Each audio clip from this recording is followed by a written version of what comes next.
Good evening and welcome to yet another edition of SCTV3. I'm Bri Hill. And I'm Alex Thomas. Here are tonight's top stories. It's sadly been a week filled with tragedy, with the most recent one coming yesterday at Fort Hood in Texas.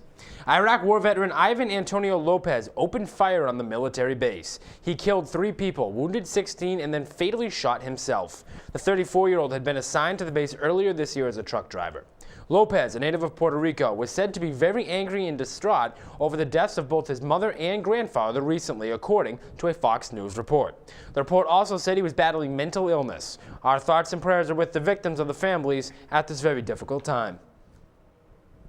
A tragedy struck closer to home last Wednesday in Boston when a massive fire broke out in the Back Bay area of the city. The inferno took all day to fight, and while firefighters ended up winning the battle, they lost 2 of their own. Lieutenant Edward J. Walsh Jr. and firefighter Michael R. Kennedy lost their lives in the blaze. The 2 were laid to rest this week with a tremendous outpouring of support for the families from departments around the world. Our thoughts and prayers go out to the families of this tragedy as well. This past week here on campus, a panel of 3 people who attended the March on Washington were here to talk about their experience. This was in conjunction with an earlier presentation by COSJ Professor Marty Dobrow regarding Dr. Martin Luther King's visit to the campus 50 years ago. Bri Hill was at the panel discussion and got all of the coverage. Check it out. I have a dream. My 4 little children one day live in a nation where they will not be judged by the color of their skin, but by the content of their character. I have a dream today.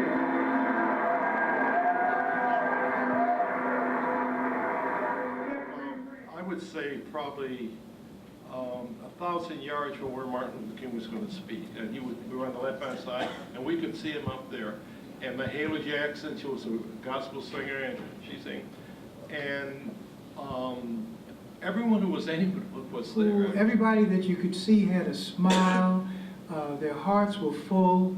It was a very wonderful time, which I remember until today. But the 256,000 people, by official count, who gathered at the March on Washington was up to that time the largest group of people ever to gather in Washington, D.C. I would say, for myself, in terms of what the march did, it inspired me to become more concerned and more active. After that, expectations were high that things were going to keep rising, keep getting better. We were going to keep moving forward.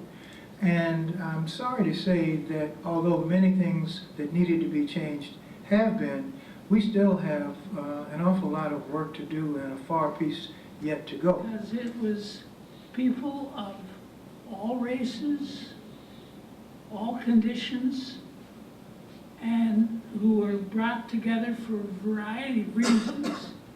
And the March on Washington was officially sponsored by 8 groups that mainly served the African American community. I don't think we understood until we started driving home how historic it was. We just knew that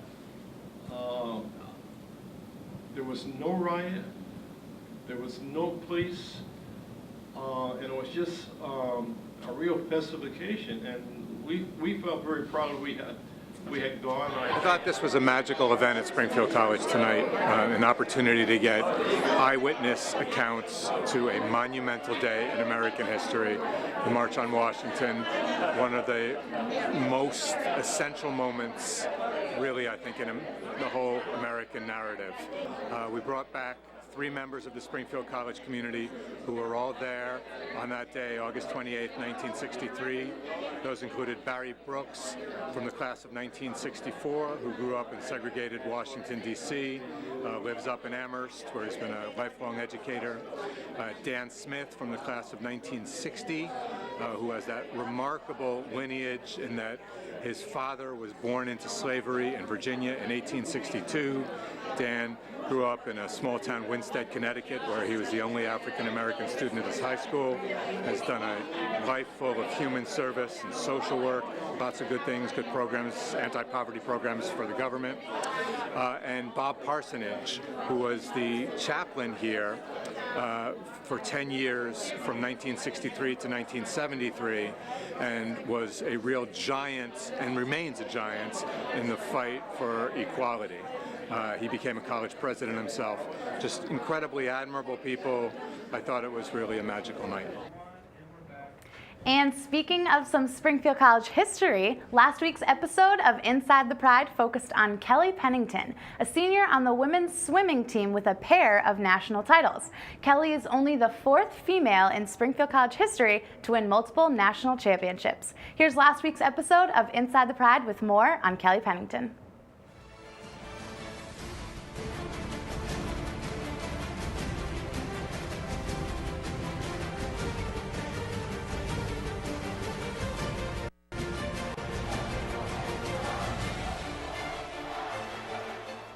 Welcome back to another episode of Inside the Pride. I'm Bri Hill. This week we highlight the career of Springfield College swimmer Kelly Pennington, who won the national championship last weekend in the 100-yard freestyle at the NCAA championship. The two-time national champion earned All-American honors 18 times in her 4-year career and owns 8 school records. We sat down with head coach John Tafe and Pennington to talk about her most recent national title. Right before the 100, I was nervous, but I was confident at the same time, and I just remembered what my coach said to me, don't go out too fast in the first 25, so that's kind of what I was playing back in my mind.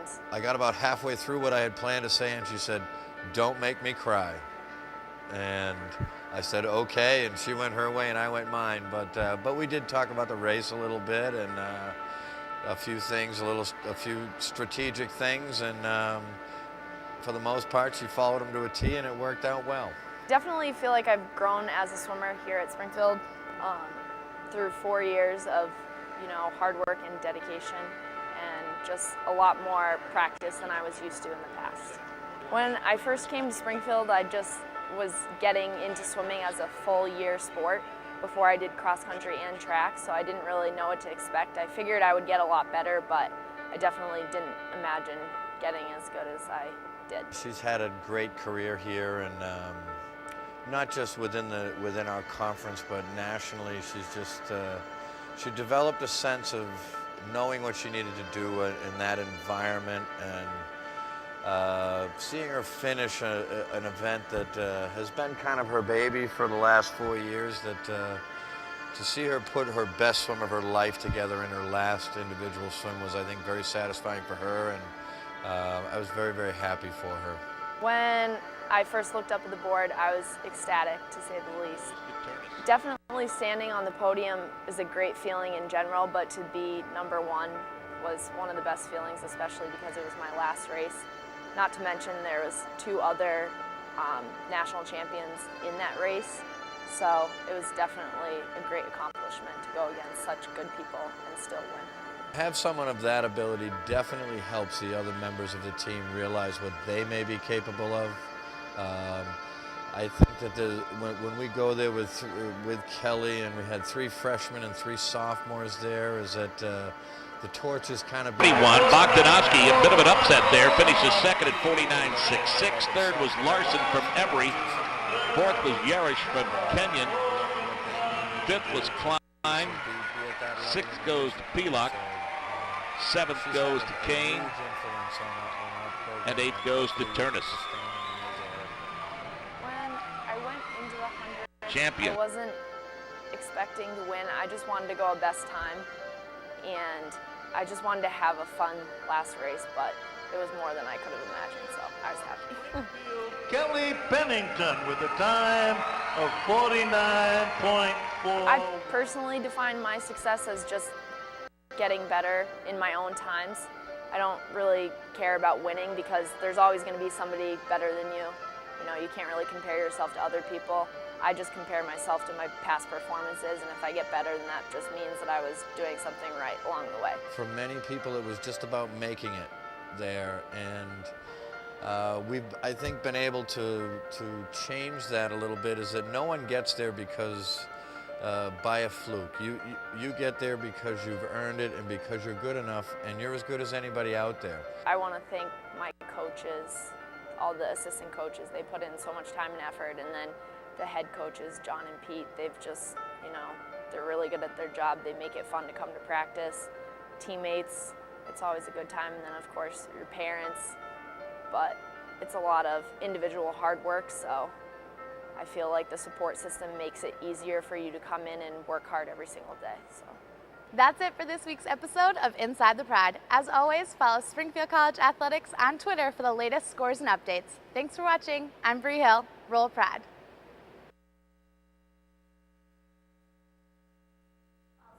It's been a crazy week in terms of weather here on campus. We saw snow on Monday, and now we're seeing spring in full swing. What can we expect next week? Here's Katie Benoit with our weekly weather report.